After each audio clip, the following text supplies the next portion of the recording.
My name is Tonya Curry, and this is this week's Acumen Media Report. It's entitled Kagiso Shutdown, The Only Story. I'm writing this report with fear.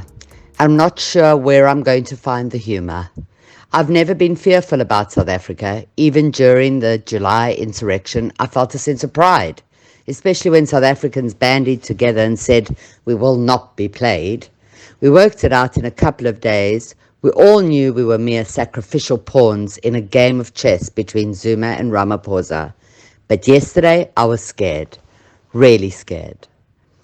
First, a word on Chriselda Lewis. Have you seen this chick? She skriks for niks. I watched her get swallowed up by a vigilante crowd that had surrounded an entrance of the mine. Apparently, deep underground, it's filled with people baying for blood and armed with AK-47s. It's a bit of a scary situation, Nompu, here where we are, because we're not sure what will take place. We're hearing from community members here that these illegal Zamazamas, carry weapons, and certainly from the stories that I've covered over the years, we do know that some of them are extremely armed, on the basis that there are even some turf wars. This was the Zamazamas' workplace, and no one was welcome. Chriselda dug her way into the top story of the week as she brought her camera crew into what could turn into a bloodbath in seconds. The truth at all costs. That's Chriselda Lewis. That, my friends, is a phenomenal journalist right there.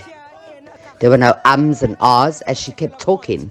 She talked about the history of the Zamazamas and how this group of illegal miners came to be, how they are armed and there are turf wars underground.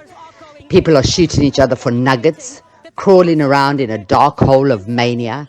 That's the Zamazama world, Zamazama territory. Call it what you like. It's pure dystopian mania. Let's pull up to the bumper and scratch the surface with Acumen Media. How did we get here? Here in the middle of Kagiso Shutdown, where people turned vigilante in front of police giving a peace conference, and so-called leaders pretended the emperor had clothes. If you listen to that media, allegedly the whole town was being briefed, it insulted our intelligence and it was shameless. One journalist told the squad that within yards there was a crime scene. Could they not see it? Their answer: it is unfortunate that we cannot cover all ground. What are you talking about? Can you not see this is out of control? That you are outnumbered, unfazed like stage 4 Eskom? Open your eyes. The emperor has no clothes. The area literally imploded underground and exploded above ground as the entire town turned vigilante on the Zamazamas, foreigners and anyone else who stood in their way. Apparently, it started with a gang rape. 8 women went to Zamazama territory in the middle of the night with expensive camera equipment to film a music video. These women were gang raped by illegal miners, and that resulted in the Kagiso shutdown. Before I start, and you tell me that I'm outrageous, I have so many questions about this story. They're simple questions that it seems we're not asking. Who are these women? Why on earth would a group of eight women go to a mine dump were they not aware that there were illegal miners? When I say illegal miners, I mean hardcore gangsters armed with AK-47s. A music video? Really? Was this their first video, or do we even know the band? Don't hate me because I'm a critical thinker. Don't hate me because I want the facts. A whole 8 women without any escort or security went to a war zone filled with rampant, raging gangsters. There is not a single mention on Twitter of who these women are, and that bothers me. On Twitter, that's not possible. Just hear me out. If the story was orchestrated, if the rapes were ordered, then, my friends, we may have to give up now because we are dealing with psychopaths. If the rapes were really just some woman singing on a mine dump at night, then I cry for my gender. We know better. Women are not stupid. We are not careless. We are nurturers. We are cautious. And we are super smart. Sure, we should be allowed to go to a mine dump and film a video at night with a permit. We should be allowed to, but this is not La La Land. This is South Africa. Kagiso shutdown is a town with curfews where people need escorts to buy bread. After 6 p.m., there is not a solitary person on the street because this is a very dangerous place. Yet here we are about to sing on the dunes. If you speak to the residents of Kagiso, they will tell you that they barricade themselves in at night because they fear their surroundings and the frequent sins of armed men. Don't shoot the messenger, guys. Just think. Because the very next day, every single political party was at Krugersdorp police station, and so was Operation Dudula, all dressed in their emperor's clothes. The political party regalia donned with pre-printed placards. Even, get this, the ANC was there. When a journalist asked one of the women from the ANC what on earth she was doing there, she said, "We must show that we have had enough of this." I'm sorry, what? This is your administration. Or did Zuma pay you to dress up and come and march? That's a sick thought, isn't it? The emperor in sheep's clothing. You know I'm controversial, but I hope I make you think. And let me tell you, if this story was orchestrated to remove Becky Cele, it is all that is needed. Every person in South Africa is furious at the relentless and devouring crime that we live through every single day. Becky, leave your hat on, Cele has been under fire for weeks. In an interview concerning the Kagiso rapes, he said that one woman was only raped once and that she was lucky. How on earth does that thought even cross your mind, let alone gallop off your tongue, Becky? You are lucky if you've been raped once. He actually said that. The emperor has to remove that hat. I once wrote how much I like Cele, but in the past weeks, I've had to vomit up those words, put them in a bowl, and force feed them to myself in some disgusting humble pie. Cele must go? Agreed. But something is off. Something is rotten in Denmark. Cele arrested almost 80 people of the day of the story, all Zama-Zamas, all illegal immigrants apparently. Then Cele left. Next thing, Kagiso shut down. Residents took to the streets with knopkerries and other weapons to tear down shacks of known Zama-Zamas. The press followed every move as people went shack to shack and destroyed and then torched the place. My first thought was, where is the army? Not where is the police. Why? Because they were there, holding a press conference. They told us that everything was under control and that the bustling hive of wasp vigilantes should go back inside and let the police take care of it. One journalist pointed out the obvious. The crime is taking place at about 50 yards from you, yet here you are, sitting on top of a police van with a loudspeaker talking to the crowd. Talking. Oh, come on. Can you actually get off your behind and put yourself forward? There was a call for Cele, but he was busy receiving a memorandum of complaint from COSATU about crime and living conditions. So instead we had some deputies who had obviously no intention whatsoever of resolving this issue.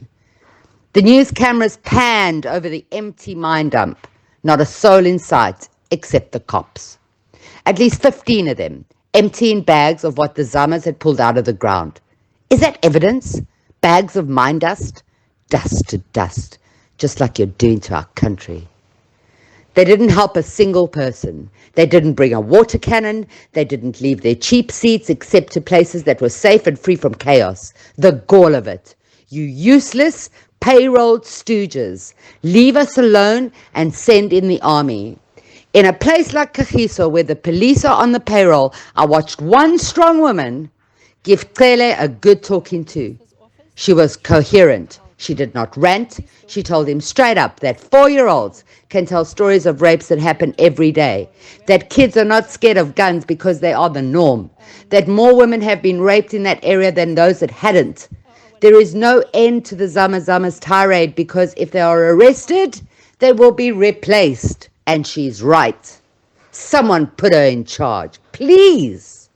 She's so right. I mean, you don't think that they're taking that gold to cash converters, do you? No ways, man. They're actually smelting into gold bars and shipping them out of the country. This is a syndicate, and the miners are just the starting point. Stop the illegal mining, and you'll stop some of the crime. Not all, but some.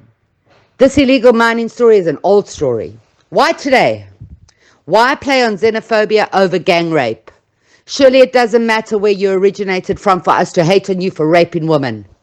Why were Operation Tadula there at the Krugersdorp office? What is really going on? Why are there women with babies on their backs and small children tearing down shacks? I don't make this stuff up.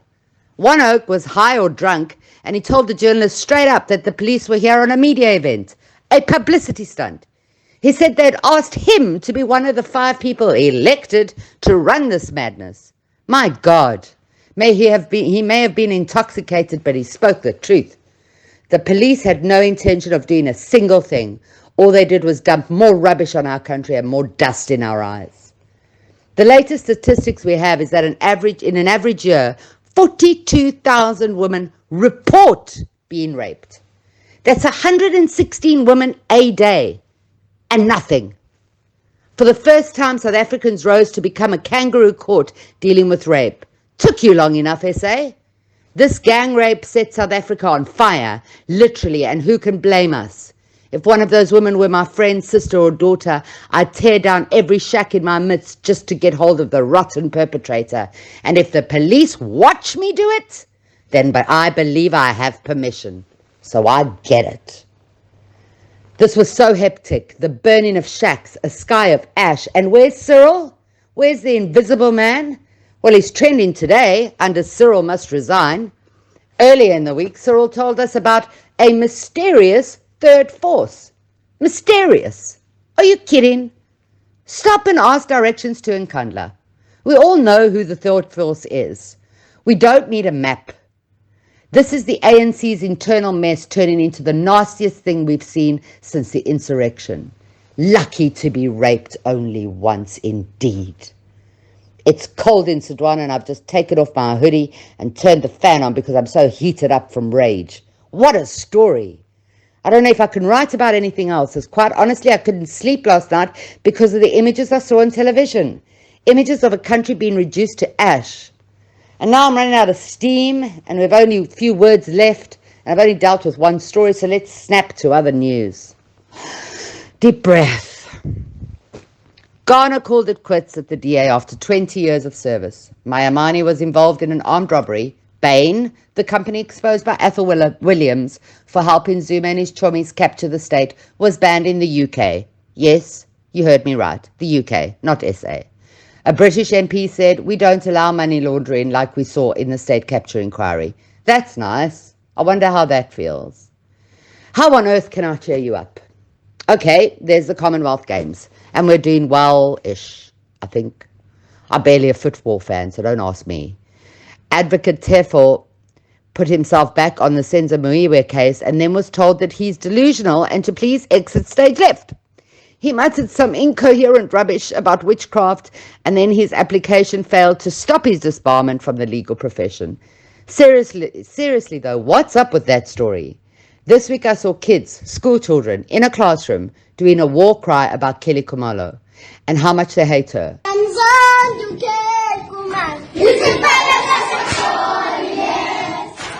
The kids couldn't have been older than 7 years old. What on earth are we doing, folks? Tembisa riots left such a trail of devastation that the police are too scared to go there too. Are you noticing a trend? Because I am. When will we call in the army? When will we rise up against this third force? Third force, ha! I mean, seriously, third force was a term we used in apartheid. Update your narrative, Mr. President. This isn't Star Wars, China. Then there's the Makwabani story still hanging in the air like a bad smell of sulfur. Dali is trying hard, but he's failing. I wonder who irks me more, Dali or Tefo? Tefo is quite funny, I must admit. I just wish he'd stop banging on about his matric like a robot on repeat. I'm not going to further depress you with stories about a 64-year-old man who stabbed his girlfriend's lover with sheep shears. I'm not going to tell you any more bad stuff about our country because you need a break. So instead, let's focus on the rest of the world for a minute. I saw World War III trending. My first thought was that Putin had pushed a button, but no. This time, an 82-year-old woman, Nancy Pelosi, landed in Taiwan to defend their democracy from China. I was glued. Just watching her walk off the plane steps was a marvel. They put a sash around her in a welcoming ceremony, and the geriatric could barely bend forward without toppling over. She's 82. What is she doing poking her shriveled finger at China? Just like the US did with NATO against Russia. That was hectic enough. Now you go and poke the Chinese dragon? Who puts these people in charge? All right, yeah, that's us. We do that.